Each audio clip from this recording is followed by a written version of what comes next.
무게감을 더할 뿐. 아메리칸 엑스프레스 메탈 에디션.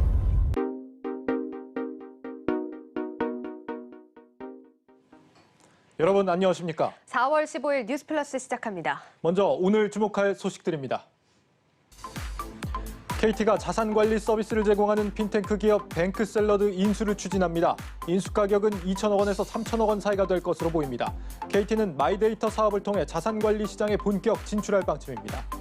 문재인 대통령이 삼성전자와 현대차 등 대기업 최고 경영자들과 머리를 맞대고 경제 활력을 찾기 위해 총력을 기울이기로 했습니다.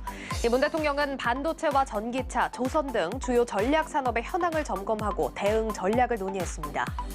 한국은행 금융통화위원회가 코로나19 여파로 불확실성이 커진 경기를 방어하기 위해 현재 연 0.5%인 기준금리를 동결했습니다. 이주열 한은 총재는 경기 회복세가 안착할 단계가 아닌 만큼 통화정책 전환을 고려하기는 이르다고 밝혔습니다. 법원이 쌍용 자동차에 대한 기업 회생 절차를 시작하면서 법정 관리를 졸업한 지 10년 만에 쌍용차가 다시 존폐 기로에 서게 됐습니다. 쌍용차는 파산을 면하기 위해 새로운 투자자를 찾아 인수 합병을 추진할 계획인데 현재 6, 7곳 정도가 인수 의향이 있는 것으로 알려졌습니다. 오늘은 저희 한국경제TV의 단독 보도로 출발합니다. KT가 자산관리 서비스를 제공하는 핀테크 기업 뱅크샐러드 인수를 추진합니다. 이 뱅크샐러드의 마이데이터 사업을 흡수하고 K뱅크 같은 기존 금융계열사와 시너지도 내겠다는 보관입니다. 문성필 기자의 단독 보도입니다. KT가 자산관리 서비스를 제공하는 핀테크 기업 뱅크샐러드 인수를 추진합니다. 투자은행 업계에 따르면 구현모 KT 대표 직속 미래가치추진실에서 이번 인수 작업을 진행하고 있습니다. 뱅크샐러드 집은 60% 이상을 인수할 방침이며 인수 가격은 2천억 원에서 3천억 원 사이가 될 것으로 보입니다. 인수를 위한 기업 실사도 상당 부분 진행된 것으로 알려졌습니다. 최근 KT가 뱅크샐러드에 250억 원 규모의 지분 투자를 결정한 것도 인수를 위한 사전 작업이라는 분석이 나옵니다. KT가 뱅크샐러드 인수에 나선 건 미래 먹거리 중 하나로 금융사업을 점 찍었기 때문입니다. 특히 KT는 뱅크샐러드가 올해 금융위원회로부터 본인 신용정보 관리업, 이른바 마이데이터 사업 허가를 받은 점에 주목하고 있습니다. 최근 마이데이터 사업자를 위한 금융 클라우드 패키지를 출시하는 등 KT는 마이데이터 사업 진출에 꾸준히 관심을 보여왔습니다. 또 KT 금융 계열사인 K뱅크, BC카드와의 협업 시너지도 기대할 수 있습니다. K뱅크의 예금 대출 정보와 BC카드의 결제 커머스 금융 인프라 등을 활용해 새로운 서비스 출시가 가능하기 때문입니다. 다만 KT의 뱅크샐러드 인수가 최종 확정되기까지는 다소 시간이 필요할 것으로 보입니다. 마이데이터 사업자인 뱅크샐러드를 인수하려면 금융위로부터 대주주 적정성 심사 등의 절차를 밟아 승인을 받아야 합니다. 한국경제TV 문성필입니다. 회상 절차에 들어간 이스타항공이 새 주인 찾기에 어려움을 겪고 있습니다. 코로나19 사태로 셧다운에 들어간 지 1년. 그 사이 저비용 항공사들은 치열한 생존 경쟁을 벌이는 모습입니다. 박승환 기자의 보도입니다. 이달 중순으로 예정돼 있던 이스타항공 매각 공고가 2주 뒤로 연기됐습니다. 적극적으로 인수 의사를 밝힌 곳이 두세 곳 있었지만 최종 결정을 망설이면서 매각 절차에 차질이 생긴 겁니다. 기업도 의향이 있어야 되고 계약금도 준비를 해야 되고 등등 여러 가지 법원인데 승인도 받아야 되고요. 그런데 그런 조건을 다 갖추지 못했어요. 지금 시간을 조금 더 뒤로 연장을 하고 있는 셈입니다. 스토킹 호스 방식으로 이뤄지는 이스타항공 매각은 인수 의향자를 확보한 상태에서 공개 입찰을 진행합니다. 입찰 참여 기업을 찾지 못해 매각에 실패하는 일이 없도록 선택한 방식입니다. 이스타항공의 부채는 직원 급여와 퇴직금 등이 포함된 공익채권이 700억 원, 변제가 가능한 회생채권은 최대 2천억 원에 이르는 것으로 추정됩니다. 이처럼 막대한 부채 규모에 더해 여행 수요 회복 시점을 가늠하기 어렵다는 점도 변수로 꼽힙니다. 시장은 매우 냉정하죠. 슬롯이라든가 운수권이라든가 이런 무형 자산을 가지고 있다 하더라도 갚아야 하고 떠안아야 될 채무가 많은 상태이기 때문에 공개 매각이 지금 미루어지고 있는 것도 그 반증이죠. 매각이 차일피일 미뤄지는 사이 새로운 저가 항공사들이 시장에 속속 등장하고 있다는 점도 부담입니다. 2019년 플라이 강원에 이어 에어로케이가 오늘 취항을 시작했고 에어프리미아 역시 상반기 중 첫 운항에 나설 계획입니다. 아울러 제주항공과 진에어, 에어부산, 티웨이항공 등 기존 LCC들도 국내선을 중심으로 치열한 점유율 경쟁에 나서고 있어 위기감을 더하고 있습니다. 한국경제TV 박승환입니다.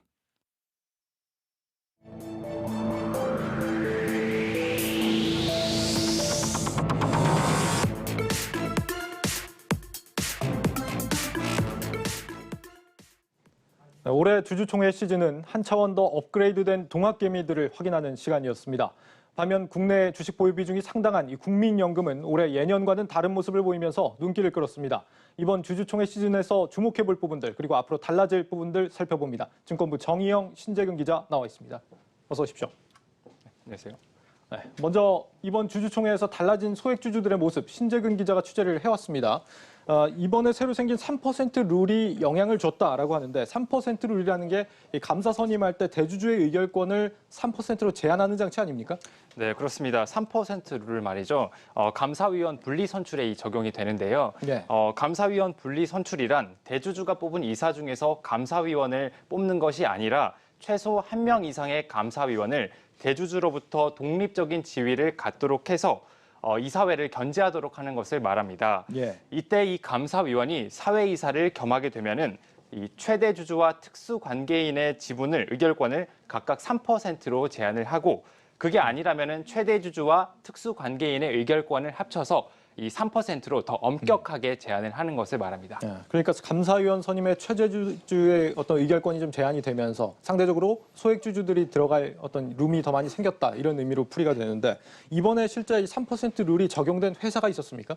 예, 그렇습니다. 대표적으로 한국엔 컴퍼니가 있습니다. 네. 이 한국엔 컴퍼니는 지분 19%를 보유하고 있던 형 조현식 부회장과 지분 43%를 보유하고 있는 동생 조현범 사장이 경영권 분쟁을 하고 있었습니다. 이 원래대로라고 하면은 지분을 더 많이 가지고 있던 동생 조현범 사장이 승리를 하는 것이 맞지만 이 3% 룰로 인해서 형 조 부회장이 조현식 부회장 측이 추천한 이 감사위원이 선임이 돼서 승리를 했습니다. 네, 조현식 부회장이 감사위원 선임을 해주면 사임하겠다라고 원래 했었잖아요. 실제로 그래서 뭐 큰 트러블 없이 형제의 난이 마무리가 된 걸로 알고 있는데 3%룰 외에도 실제 이 소액주들이 이번 주총에서 좀 목소리를 적극적으로 낸 그런 사례들이 더 있다면서요? 예, 그렇습니다. 이 획기적인 변화는 아니더라도 향후 소액주주들이 적극적인 주주권을 행사할 수 있는 가능성을 보여줬다는 평가입니다. 네. 대신경제연구소에 따르면요, 올해 주총 전체 안건 가운데 주주 제한은 모두 30건으로 지난해 25건보다 늘었습니다. 특히 감사위원과 관련한 주주 제한이 전체 5건으로 작년 1건보다 늘었습니다. 대표적으로 어떤 사례가 눈에 띕니까? 네, 사조산업을 예로 들어볼 수 있습니다. 사조산업이요? 네, 사조산업은 골프장인 캐슬렉스 제주 CC를 캐슬렉스 서울 CC로 흡수 합병하려고 했는데요. 예. 이때 소액 주주들이 여기에 반발을 했습니다. 이 주주연대는 합병안이 만약에 성사가 되면은 주지홍 사조산업 부사장의 사익으로 연결될 수 있다며 이 반발 의사를 밝혔고요. 결국에는 회사는 이 합병안을 철회를 하게 됐습니다. 예. 여기 배경을 좀 살펴보면요. 주주연대는 사조산업 경영 참여를 위해서 이 법률 자문 계약을 했고 또 경영 참여를 선언하기도 했습니다. 이처럼 주주연대가 이렇게 조직적으로 회사의 목소리를 내고 이를 쟁점화를 하자 이에 부담을 느낀 이 회사가 이 주주 달래기에 나섰다는 것으로 좀 풀이가 됩니다. 그렇군요. 소액주주들의 목소리 하면 역시 뭐 배당을 늘려달라는 요구도 있을 것 같은데 이 부분은 어떻습니까? 예, 일단 또 대신경제연구소에 따르면 올해 주총에선 재무배당과 관련한 주주 제안이 4건 있었습니다. 예. 대표적으로 유수홀딩스는 원래 주당 250원의 현금 배당을 하려고 했는데 이 주주에 또 가로막혔습니다. 이 주주들은 이 배당액이 너무 적다며 주당 1,000원을 배당할 것을 요구했고 결국 회사는 주당 500원을 배당을 하게 됐습니다. 대신증권도 이 같은 주주 제안에 혼쭐이 날 뻔했는데요. 대신증권은 지난해 주당 1,000원을 배당을 했는데 올해 주당 1,200원으로 배당을 늘리기로 결정했습니다. 하지만 외국계 펀드가 배당금을 주당 1,500원을 할 것을 요구를 했고 하지만 회사 측은 기존 계획대로 주당 1,200원을 배당하게 됐습니다. 예. 올 들어서 투자자들이 주주 제안에 관심을 더 많이 갖게 된 특별한 배경이 있을까요? 네, 먼저 ESG 경영에 대한 사회 전반적인 관심이 늘어났기 때문으로 분석됩니다. 예. 특히 이제 우리나라 한국 기업은 말이죠. 특히 ESG에서 이 G에 해당하는 지배구조 개편이 미흡하다는 지적이 꾸준히 제기가 되는데 이를 한번 바꿔보자는 이런 분위기가 확산되고 있습니다. 또 전자투표제와 의결권 대리행사 권유도 한몫했다는 평가입니다.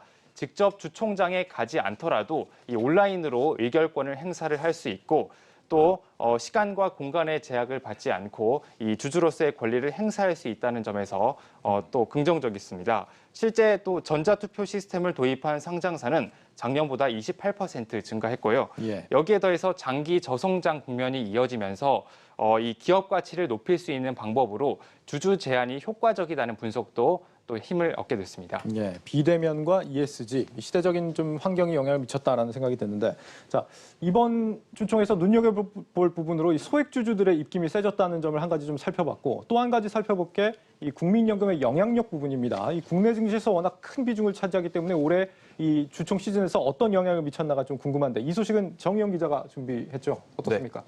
국민연금은 최근 몇 년 동안 3월 정기주주총회 시즌마다 적극적 주주 활동에 대한 목소리를 키우고 있었는데요. 올해 정기주주총회 시즌이 마무리된 결과 올해 성과에 대해 결론부터 말씀드리자면 국민연금의 주주 활동은 사실상 무위에 그쳤다는 평가입니다. 여러 기업들의 주주총회 안건에 대해서 반대 의결권을 행사했지만 대부분 아무런 수확 없이 끝났기 때문인데요.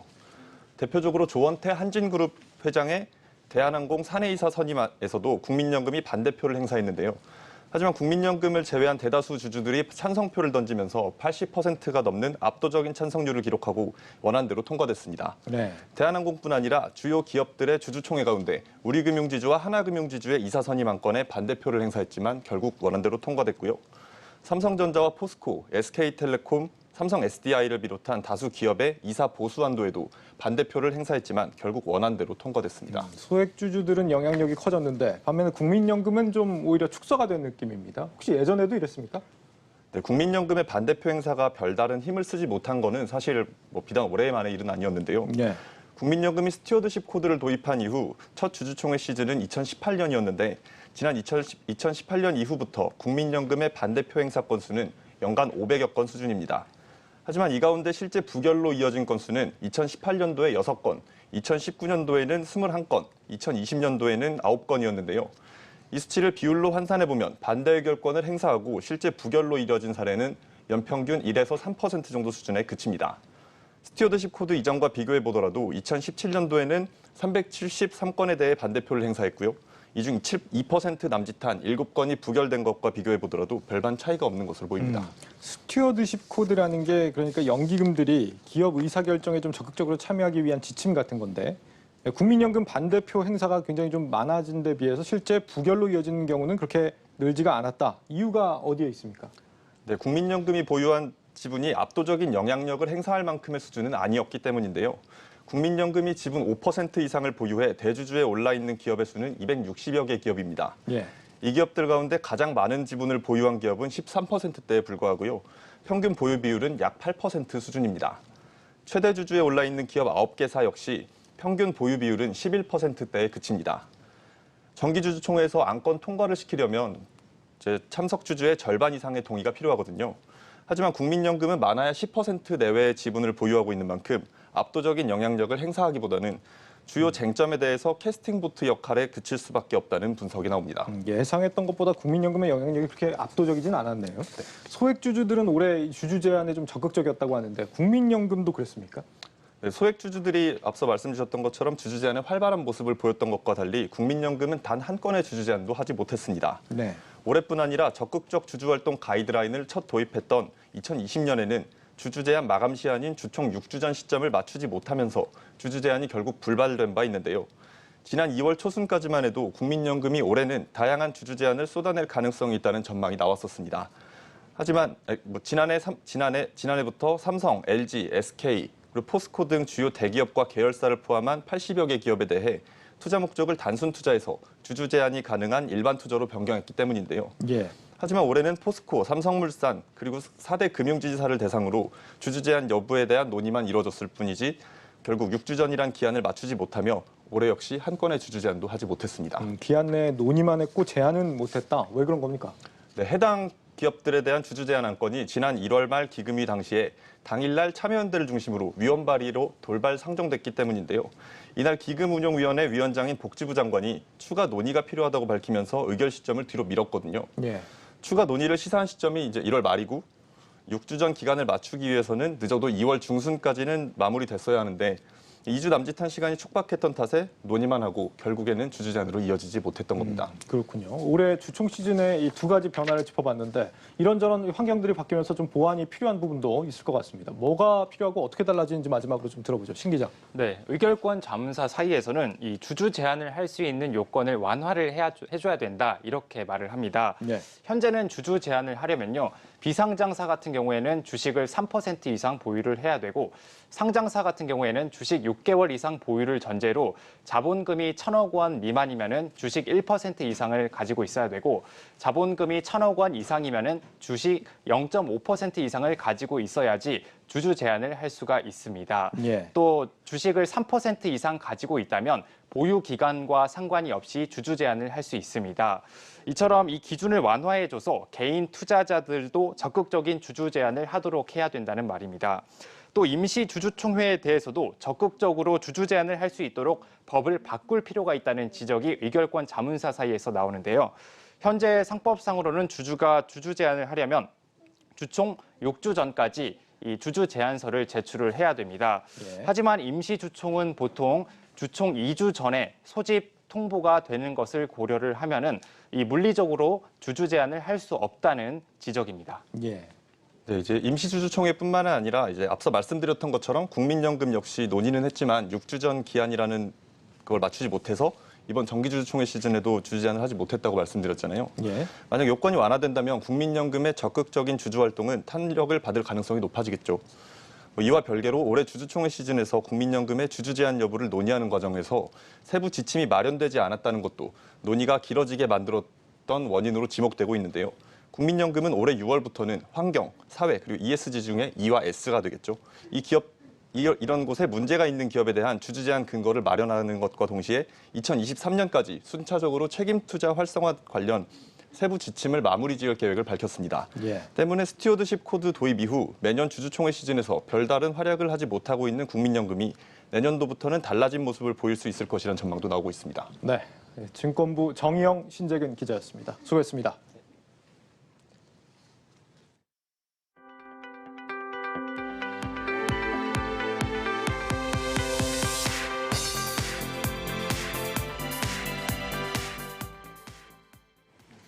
문재인 대통령이 청와대에서 확대 경제장관 회의를 주재하면서 반도체와 전기차 등 전략산업 육성을 논의했습니다. 삼성전자와 현대차 등 기업 CEO들도 참석해서 머리를 맞댔습니다. 청와대 기자 연결해 직접 들어보겠습니다. 정원우 기자. 네, 청와대입니다. 예, 아직 회의 진행 중입니까? 네, 회의는 오늘 오후 2시 30분에 청와대 본관에서 시작됐습니다. 4시에 종료 예정이었는데 회의가 길어지는 것으로 보입니다. 회의 시작과 함께 공개된 모두 발언에서 문재인 대통령은 반도체와 전기차 등 우리 전략산업에 대한 강력한 지원 의지를 드러냈습니다. 문 대통령은 글로벌 공급망의 재편 움직임이 가장 뚜렷한 업종은 반도체라며 반도체를 우리 경제의 현재와 미래가 걸린 핵심 국가 전략산업이라고 강조했습니다. 특히 글로벌 반도체 공급망을 우리가 계속 주도해 나가야 한다면서 종합 반도체 강국 도약을 강력히 지원하겠다고 했습니다. 전기차 배터리 역시 우리에게 제2의 반도체와 같다면서 글로벌 배터리 시장의 주도권을 확보하기 위한 종합적인 지원 전략을 세울 것이라고 했습니다. 최근 반도체와 전기차 등 글로벌 패권 경쟁이 벌어지고 있는 상황에서 우리의 전략 산업을 더 강하게 키우겠다는 의지를 드러낸 겁니다. 조선과 해운업에 대해서는 글로벌 경제 회복에 따른 물동량 증가를 확실한 도약의 계기로 활용해야 한다면서 대책 마련을 주문했습니다.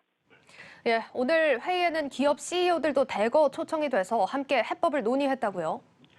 네, 오늘 회의에는 이정배 삼성전자 사장, 이석희 SK하이닉스 사장, 공영훈 현대자동차 사장을 비롯해 조선과 해운업 대표 등 CEO 8명이 초청됐습니다. 대통령이 언급한 대로 반도체와 전기차, 조선 해운업 등 주요 전략 산업을 긴급 점검하고 대응 전략을 민관이 함께 논의하기 위한 차원입니다.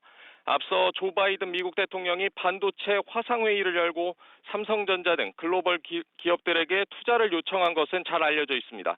이처럼 반도체 주도권을 둘러싼 글로벌 패권 경쟁이 격화되는 상황에서 문 대통령도 전략 산업을 지키겠다는 의지를 강력히 보인 겁니다. 문 대통령은 지난 9일 유영민 비서실장과 이호승 정책실장을 보내 삼성전자 고위 임원들과 최근 반도체 현안에 대해 폭넓게 의견을 나누기도 했습니다. 예, 대통령이 주재하는 확대 경제장관 회의 통상 연말에 열려왔습니다. 이번에는 4월에 소집이 됐는데 어떤 의미가 있습니까? 네, 확대 경제장관회의는 통상 다음 해의 경제정책 방향을 논의하는 자리로 12월에 열려왔습니다. 2019년 12월이 마지막이었고요. 작년에는 총리까지 참석하는 확대 국민경제자문회의로 대신했습니다. 연말에 열던 확대경제장관회의를 이번 4월에 긴급 소집한 것은 최근 회복세를 보이는 경제지표와 달리 국민들이 체감하는 경기는 여전히 미진하다는 판단에 따른 겁니다. 문 대통령은 4.7 재보선에서 패한 다음 날이었던 지난 8일 코로나 극복과 경제 회복, 민생 안정, 부동산 부패 청산 등에 매진하겠다고 밝힌 바 있습니다. 이번 주 들어 지난 화요일 코로나19 대응 특별방역 점검회의를 주재한 데 이어 오늘은 경제를 점검하면서 방역과 경제라는 두 가지 과제를 면밀히 챙기겠다는 의지입니다. 지금까지 청와대에서 전해드렸습니다. 코로나19 4차 유행이 가시화된 가운데 신규 확진자 수는 이틀 연속 700명에 육박했습니다. 중앙방역대책본부는 오늘 0시 기준으로 국내 코로나19 신규 확진자가 698명 늘어 누적 11만 2,117명이라고 밝혔습니다. 정부는 사회적 거리 두기를 비롯한 방역 조처를 조정하게 되면 시간적 여유를 두고 발표하겠다고 설명했습니다. 한국은행 금융통화위원회는 오늘 정례회의를 열고 기준금리를 연 0.5%로 동결했습니다. 이번 금리 동결은 코로나19 여파로 불확실성이 커진 경기를 방어하기 위한 목적으로 풀이됩니다. 이주열 한은 총재는 경기 회복세가 안착할 단계가 아닌 만큼 통화정책 전환을 고려하기는 이르다고 밝혔습니다. 서울 회생법원 회생 일부는 오늘 쌍용차에 대한 기업 회생 절차를 시작하기로 결정했습니다. 쌍용차는 지난 2011년 3월 법정 관리를 졸업한 지 10년 만에 다시 존폐 기로에 놓이게 됐습니다. 쌍용차는 파산을 면하기 위해 새로운 투자자를 찾아 인수 합병을 추진할 계획인데 현재 6, 7곳 정도가 인수 의향이 있는 것으로 알려졌습니다.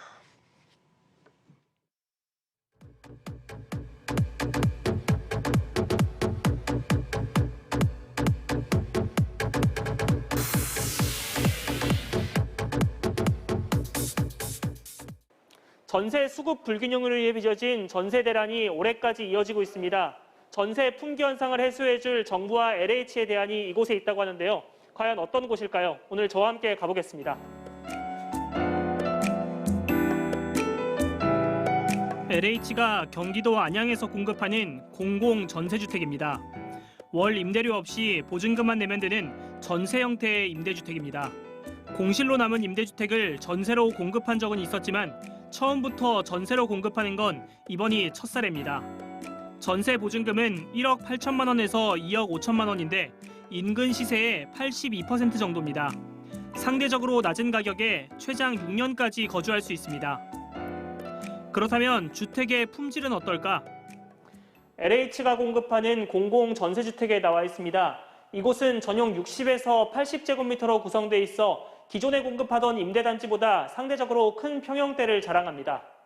이처럼 공공 전세주택의 가장 큰 강점은 3, 4인 가구도 충분히 거주할 수 있다는 점입니다. 이날 찾은 곳은 방 3개, 화장실 2개 평면이었는데 일반적인 아파트와 유사한 구조였습니다.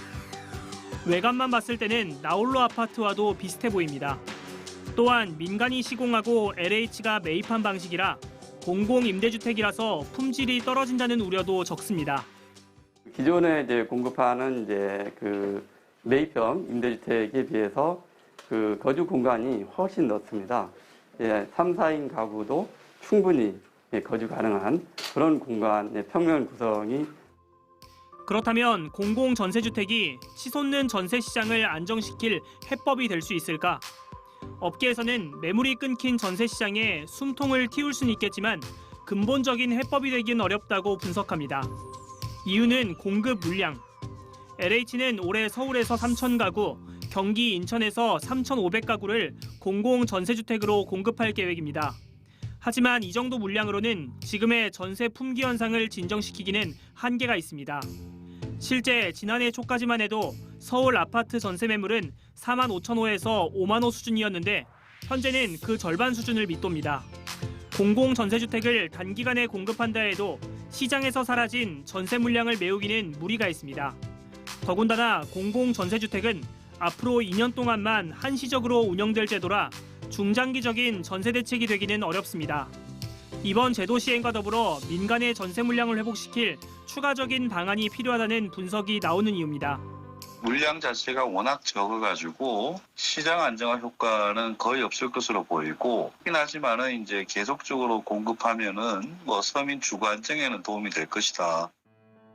전세 대란으로 국민적 주거 불안이 심화되는 가운데 정부와 LH가 준비한 공공전세주택이 전세 시장 안정의 출발점이 될 수 있을지 주목됩니다. 한국경제TV 전유성입니다.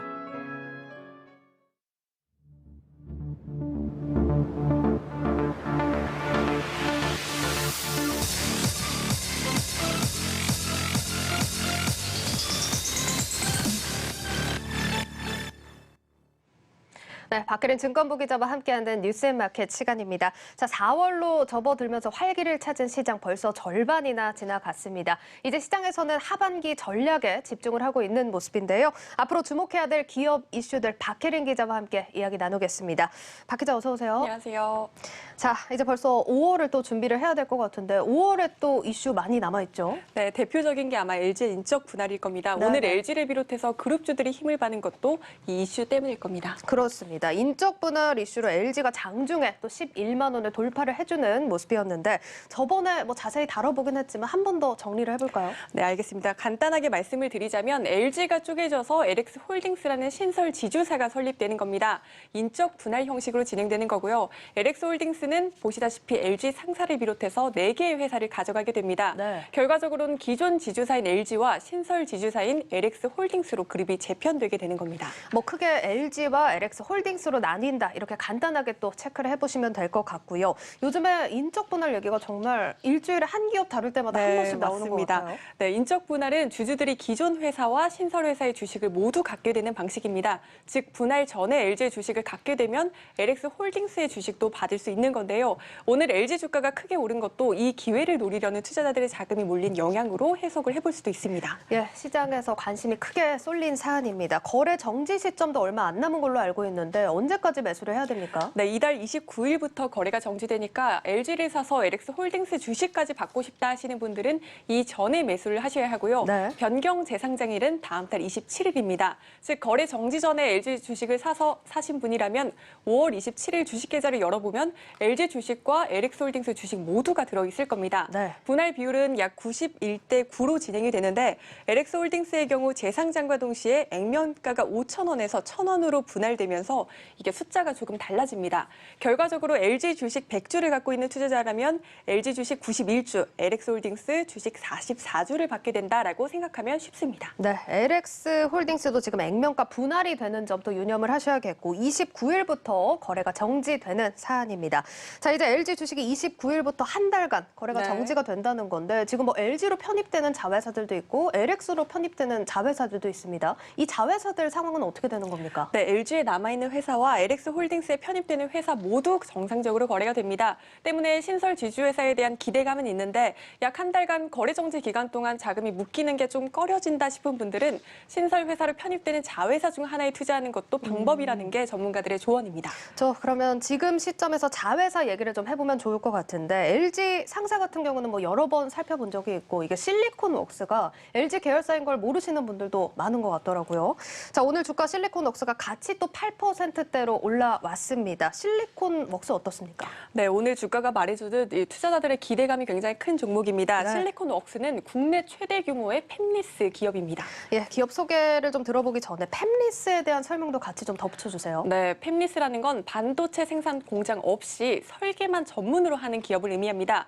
실리콘웍스는 1999년 LG 반도체가 현대전자에 합병되면서 이 하이닉스 반도체가 됐을 때 LG 반도체에 있던 연구 인력들이 나와서 설립한 기업입니다. 네. 주목을 받기 시작한 건 2002년 디스플레이 패널에 들어가는 DDI를 개발하면서부터인데요. DDI는 LCD를 구동하는 반도체로 화면 데이터를 디지털로 받아서 이걸 사람이 보기 쉽게 아날로그 신호로 전환해주는 부품입니다. 네. 즉 디스플레이 패널이 들어가는 가전제품에 DDI가 필수적으로 탑재가 되겠죠. 또 타이밍 컨트롤러와 전력 관리칩도 주력으로 삼고 있습니다.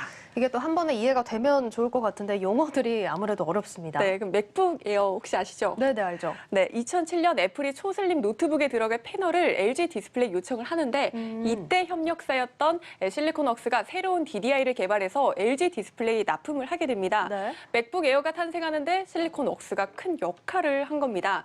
이때부터 실리콘웍스는 승승장구하게 되고 2014년에 LG 그룹으로 편입이 되게 됩니다. 어떻게 보면 LG 납품 협력사였다가 편입이 되면서 또 승승장구하게 됐다. 이렇게 또 생각을 해봐도 되겠네요. 네, 그렇습니다. 시간 관계상 제가 최근 얘기만 조금 드리자면 네. 지난해 매출 1조 원을 돌파를 했습니다. 올해는 사상 최대 실적을 달성할 것으로 전망이 되는데요.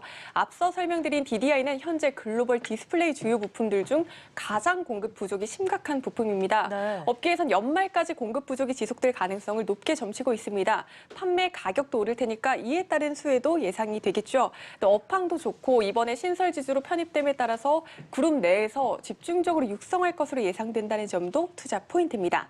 증권업계에선 보시다시피 올해와 내년 역시 고성장할 것으로 전망을 하고 있습니다. 그렇습니다. 사실 뭐 실리콘웍스 같은 경우는 워낙 또 기대감이 큰 종목이기 때문에 이런 평가를 받는다는 점 이해가 되는 부분이긴 합니다만 오늘도 그렇고 최근도 보면 주가가 네. 너무 또 급격하게 올라온 감이 없지 않아 있어요. 증권사 목표 주가 중요할 것 같아요. 네, 가장 높은 목표가를 제시한 건 유한타 증권인데요. 10만 원을 제시를 했고요.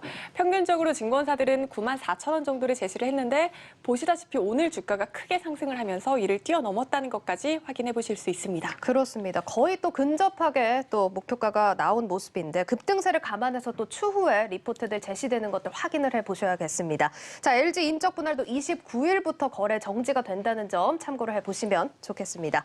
자, 다음 이슈로 또 넘어가 볼 텐데 어제 저희 뉴스플러스에서 리포트로도 또 다뤘던 소식입니다. 넷마블에서 신작을 발표하죠. 네, 자회사인 넷마블 네오가 개발한 제2의 나라라는 게임인데요. 지금 화면에 한번 나오고 있을 텐데 한번 같이 보시죠. 나라가 있습니다. 어떤가요? 끝없는 모험과 한없는 이게 제가 평화가 어제 리포트를 공존하는 보면서도 느꼈지만 일본 애니메이션에 된 나오는 순간 캐릭터들이랑 좀 함께하는 비슷하다는 동료들이 생각도 먼저 들고 떠오릅니다. 우리가 통상 생각하는 네, 게임이랑은 조금 잠들어 다른 것 있는 같아요. 네, 저도 이제 게임을 잘 안 해서 잘 모르겠는데 저도 그렇게 느꼈습니다. 일본풍의 느낌도 말씀하셨듯이 좀 났고요. 약간 게임보다는 애니메이션 느낌 같다는 게 첫 인상이었거든요. 그러니까요. 지금 나오는 캐릭터들 보면은 뭐 애니메이션 후속작 같다라는 느낌도 나는데요. 네, 그래서 제가 유튜브 댓글들을 한번 살펴봤습니다. 한번 화면을 보여주시죠. 지금 잘 안 보이는데 하울의 움직이는 성 얘기도 나오고 지브리 갬성이라고 네. 또 얘기가 나오는데 저희랑 비슷하게 생각을 해주시는 것 같아요. 뭐 저희야 지브리에 익숙할 수 있지만 모르시는 분들도 있을 것 같으니까 지브리가 어떤 회사인지 또 설명해 주시죠. 네, 지브리 스튜디오는 이웃집 토토로나 뭐 생가치히로의 행방불명 등을 제작한 곳입니다. 많은 분들이 느끼신 바와 같이 실제로 제2의 나라에는 지브리의 감성이 담겼습니다. 네. 제2의 나라는 지브리와 일본 게임 제작사인 레벨5가 만든 니노쿠니를 모바일로 재해석한 게임입니다. 영상 하나를 더 보여드릴 텐데 이번에는 배경음악에 한번 집중을 해보시겠어요? 약간 테스트 같기도 합니다. 네. 음악이 좀 감성적이지 않나요? 지금 히사이 시조라고 나오고 네, 있는 것 같은데 맞습니다. 지브리 또 음악풍이 적용이 됐나 봐요. 네, 지브리 애니메이션의 대표적인 음악가인 히사이 시조가 직접 음원에 참여했다고 합니다. 쇼 넷마블은 히사이 시조 지휘에 맞춰 제2의 나라 대표곡을 연주하는 도쿄 필하모닉 교향악단의 모습도 공개할 예정이라고 하니까 이 점도 한번 주목을 해보시는 게 좋을 것 같고요. 넷마블 측에서도 한 편의 극장판 애니메이션 같은 비주얼을 특 장점으로 꼽고 있는데 일단 게임을 잘 모르는 저희만 봐도 느껴지는 것처럼 이 점에선 사실 잘 어필이 된 것 같지 않습니까? 그렇네요. 이거는 저도 지브리 팬으로서 한번 해보고 싶다는 마음이 드는데 언제 출시가 됩니까? 네, 오는 6월에 한국, 일본, 대만 등 5개 지역에 동시 출시가 됩니다. 출시가 2달이 남았는데도 이렇게 대중들의 관심이 집중되는 건 앞서 설명드린 영상미 덕분이기도 하지만 콘텐츠에 대한 기대감도 굉장히 큽니다. 제2의 나라는 리니지2 레볼루션의 핵심 개발진이 3년 동안 공을 들인 작품입니다.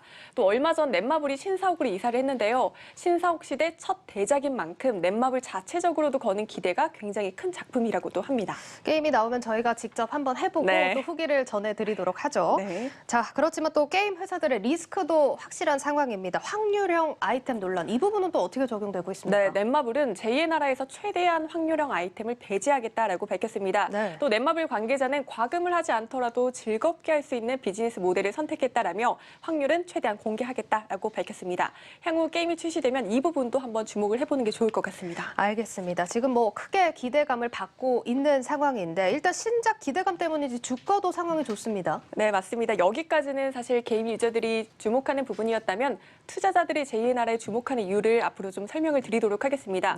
바로 제2의 나라를 개발한 넷마블의 자회사 넷마블 네오의 상장 이슈입니다. 그렇습니다. 넷마블 네오가 또 상장을 앞두면서 이번 게임에 또 이제 심혈을 기울였다 이런 평가들이 나오거든요. 네, 맞습니다. 권영식 넷마블 대표는 제2의 나라가 좋은 성과를 거두면 이에 맞게 넷마블 네오 상장을 추진할 계획이다라고 밝혔는데요. 사실 이미 상장 대표 주관사로 미래에셋증권과 NH투자증권을 선정한 상황입니다. 요즘 또 새로 상장하는 기업들 기업 가치가 워낙 또 어마어마하게 책정이 되다 보니까 이 넷마블 네오가 상장하면 어느 정도 기업 가치가 예상되고 있습니까? 네, 증권업계에선 조 단위에 이를 것이다라고 보고 있습니다. 넷마블 네오의 주가는 장외 거래 시장에서 꾸준히 급상승하고 있습니다. 금융투자협회가 운영하는 장외 주식시장 KOTC에서 넷마블 네오의 주가는 1년 전과 비교해 5배가량 상승한 상황입니다. 오늘도 4%대 상승을 하며 16만 원 선까지 안착한 상황이고 시가총액으로 계산을 해보면 넷마블 네오의 가치는 2조 1천억 원에 달하는 상황입니다. 그렇습니다. 뭐 지금 주가도 급등세를 보여주고 있고요. 넷마블 주가에도 지금 반영이 된 것 같습니다. 자, 기업 가치도 높아진다라고 얘기를 해주셨는데 넷마블 몸값 더 높아지겠네요? 네, 맞습니다. 넷마블 네오가 상장을 한다면 넷마블의 기업 가치 또한 당연히 높아지겠죠. 넷마블은 네오의 최대 주주로 약 79.1%의 지분을 갖고 있습니다. 제2의 나라가 흥행에 성공한다면 넷마블 네오의 상장도 탄력을 받게 될 것이고 넷마블 또한 몸값이 더 높아질 것이란 기대감이 일고 있는 겁니다. 그렇습니다. 자, 그러면 넷마블 실적 전망이랑 목표 주가까지 듣고 마치도록 하겠습니다. 네, 보시다시피 올해 매출액과 영업이익은 각각 15%, 40%가량 상승할 것으로 전망이 됩니다. 증권업계에선 내년에는 매출액 3조 원 돌파도 점치고 있는 상황입니다. 다만 올 초에 넷마블이 연봉을 대폭 인상을 했거든요. 맞습니다. 네, 이를 반영해서 이달 초 목표 주가를 다소 내린 증권사들도 있었습니다. 이에 따라 평균 목표가는 현재 16만 원 정도에서 형성이 돼 있습니다. 알겠습니다. 자, 실적 기대 톡톡히 받아가고 있는 기업들 체크를 해봤습니다. 여기까지 들어보도록 하겠습니다. 증권부 박혜린 기자와 함께했습니다. 고맙습니다. 고맙습니다.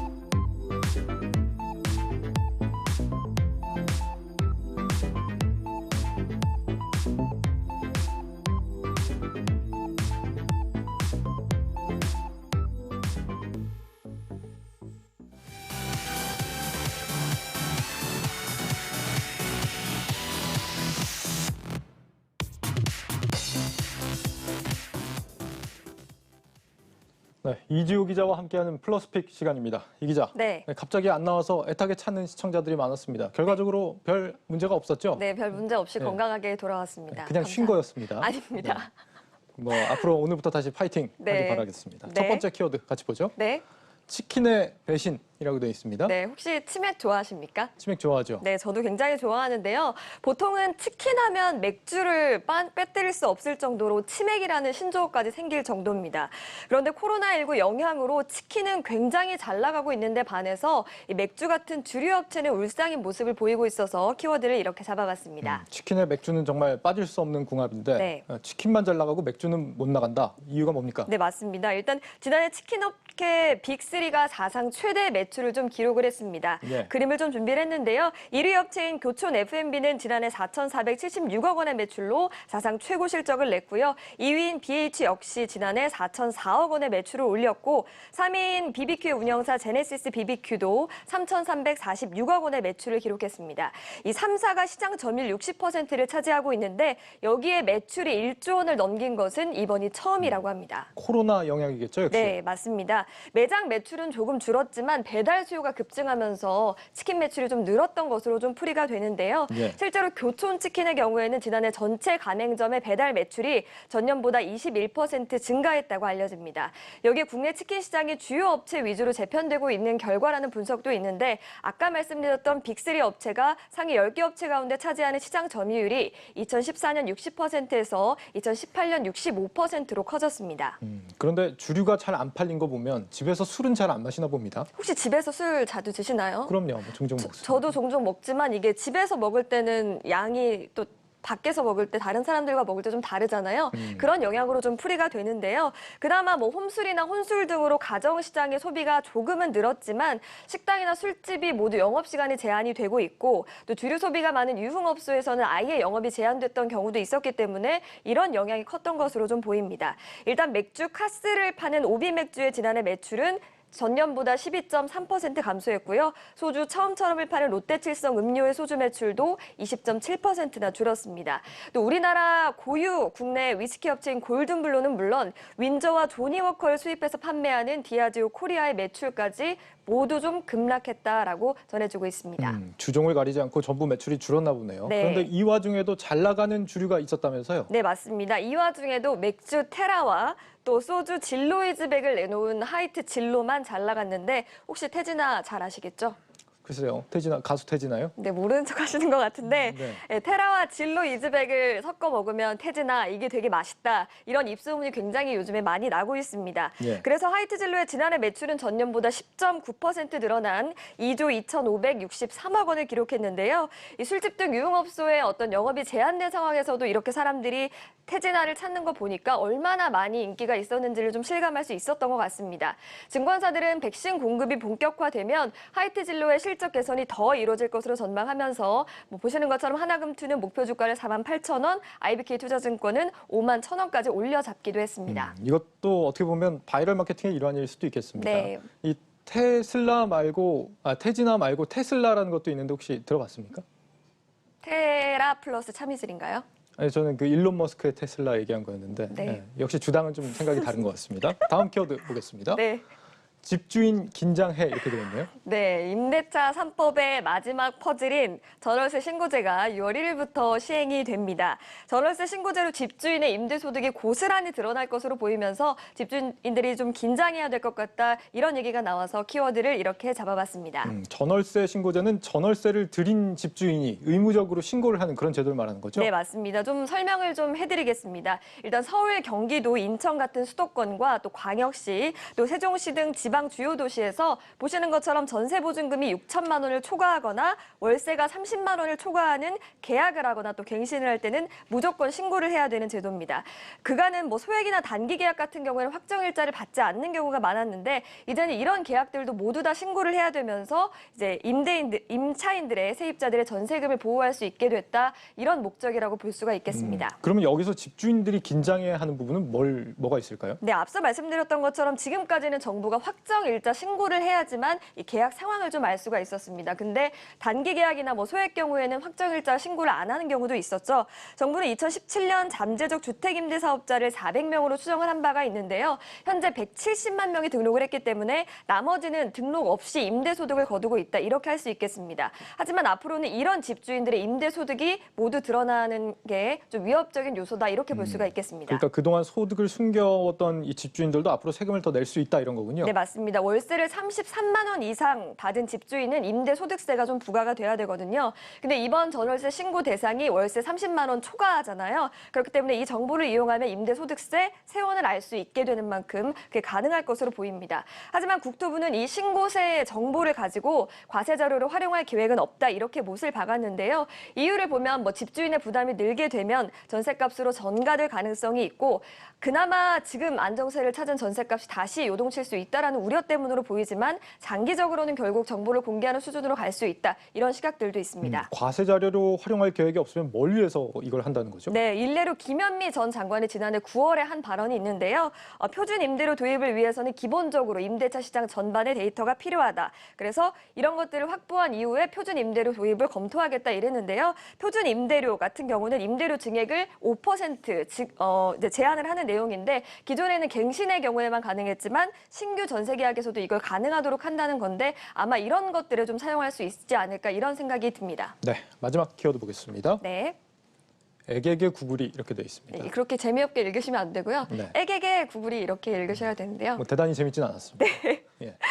구글이 국내에서 매출을 처음으로 공개했지만 너무 터무니없는 액수였습니다. 구글 코리아가 지난해 매출로 2,201억 원을 집계됐다 이렇게 밝혔는데요. 네이버와 카카오의 매출에 비해서 턱없이 부족한 금액이라서 애게게 구글이다 이렇게 좀 잡아봤습니다. 2천억이 얼마나 되는 수준인가 했더니 네이버 카카오랑 비교를 해보니까 정말 터무니없이 적네요. 네. 왜 그런 겁니까? 이게 이유가 구글 플레이 스토어에 앱마켓 수익이 포함되지 않았기 때문으로 좀 풀이가 됩니다. 예. 구글 코리아의 주요 매출은 구글 앱이나 지메일 또 구글 지도 같은 곳에서 발생했던 광고거든요. 구글 코리아가 싱가포르에 있는 구글 아시아 퍼시픽으로부터 광고 지면을 사와서 국내에서 재판매하는 리셀러 형태를 갖추고 있는데요. 따라서 구글의 광고 영업은 구글 코리아가 담당을 하고 있지만 이런 광고 수익 같은 경우는 구글 아시아 퍼시픽 매출로 기록된다 이렇게 볼 수가 있겠습니다. 글로벌 기업의 꼼수 아닌가 싶은데 실제보다 매출이 적게 잡혔다. 뭔가 좀 냄새가 나는 것 같습니다. 네, 뿐만 아니라 지난해 초에는 서울지방국세청에서 구글 코리아의 법인세 5천원이 아니죠. 5천억 원가량을 추징한다고 이렇게 밝혔는데 구글은 전액 납부를 했습니다만 이후에 과세에 반발했고 지금 불복 절차를 제기하고 있는 상황입니다. 구글은 계속해서 서버가 국외에 있다는 이유로 한국 법인세 부과 대상이 아니라는 논리를 계속해서 펼치고 있는 것으로 알려지고 있습니다. 네, 매출은 결국 이제 법인세로 이어지니까 이런 믿기 어려운 매출을 내보낸 것도 나름 그런 세금과 관련이 있지 않을까 이런 예상이 되는데 네. 이렇게 한국에서 사업하는 글로벌 빅테크 기업들이 많잖아요. 네. 다른 곳들은 어땠습니까? 일단 넷플릭스의 경우에 지난해 국내 매출이 4,155억 원을 기록했는데 이게 전년보다 100% 이상 증가한 규모라고 합니다. 특히나 380만 명 이상의 유료 구독자를 통해서 발생한 수익이 전체 매출의 96%를 차지했다고 하고요. 또 페이스북과 인스타그램의 광고 매출도 굉장했다라고 전해지고 있습니다. 네, 다행히 넷플릭스의 경우에는 우리나라에서 걷어들인 매출보다 더 많이 한국의 콘텐츠 제작에 쓰겠다라고 하고 있는데 과연 나머지 빅테크들은 한국에 뭘 해줄 수 있을지 모르겠습니다. 한번 지켜봐야겠습니다. 플러스픽 이지우 기자였습니다. 잘 들었습니다. 고맙습니다.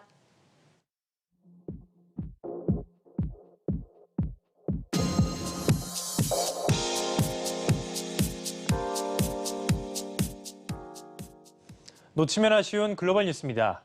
조금 전 마감한 중국 증시 마감 시황부터 전해드리겠습니다. 오늘 중국 증시는 금융주 약세 속에 일제히 하락했습니다. 상해 종합지수는 전일 대비 0.52% 내린 3,398포인트에 거래됐고 선전 종합지수는 0.42% 하락했습니다. 기술주 중심의 창업한 지수 역시 0.49% 내렸습니다. 중국 대형 자산관리사인 화룽이 작년 실적 발표를 제때 하지 못한다고 발표하자 회사채 시장 전반이 충격을 받으면서 투자 심리를 위축시켰는데요. 이에 따라 금융주가 눈에 띄는 약세를 보였습니다. 상해 종합지수와 선전 종합지수 모두 금융주가 1%가량 빠졌습니다.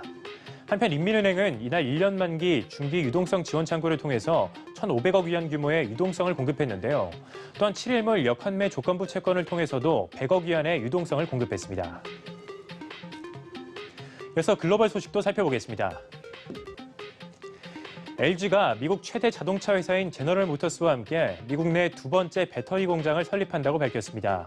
제2 배터리 공장은 미국 테네시주에 지어질 예정으로 총 23억 달러, 우리 돈 2조 6천억 원 규모의 사업이라고 하는데요.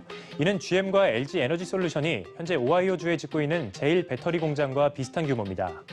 제2배터리 공장에서는 GM이 내년부터 가동을 시작하는 전기차 캐딜락 리릭에 장착할 배터리를 만들게 되는데요. 양측의 공식 발표는 16일로 알려졌습니다. 가상화폐 소식도 살펴보겠습니다. 가상화폐 거래소 코인베이스의 나스닥 상장에 힘입어 사상 최고가를 경신했던 비트코인이 간밤 파월 의장의 이 비트코인은 투기다라는 발언으로 급락한 가운데 캐나다에서는 비트코인 가격 하락에 베팅하는 인버스 ETF가 출시된다고 합니다. 호라이즌이 출시한 비트코인 인버스 ETF, 베타프로 인버스 비트코인 ETF는 우리 시간으로 오늘 밤부터 토론토 증권거래소에서 거래가 시작될 예정인데요. 이 ETF는 비트코인 선물 가격이 하락하면 투자자에게 수익이 돌아가는 상품입니다. 지금까지 글로벌 뉴스였습니다. 다가오는 주요 일정 전해드립니다. 먼저 국내에서는 삼성전자가 사상 최대 13조 원 규모의 결산 배당금을 지급합니다. 글로벌 일정으로는 미국에서 고용과 제조, 또 소매와 산업 동향을 살펴볼 경제 지표들이 대거 발표되고 미국 금융주들의 실적 발표도 이어집니다. 아시아 시장 중국에서는 1분기 GDP를 발표한다는 점 전해드리겠습니다.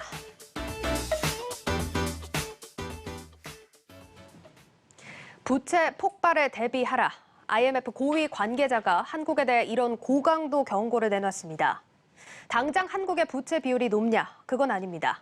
올해 IMF가 분석한 한국의 GDP 대비 부채 비율 살펴보시면 53.2로 나와 있습니다. 선진국이나 유로존보다 퍼센테이지가 아직까지 낮은 건 사실입니다.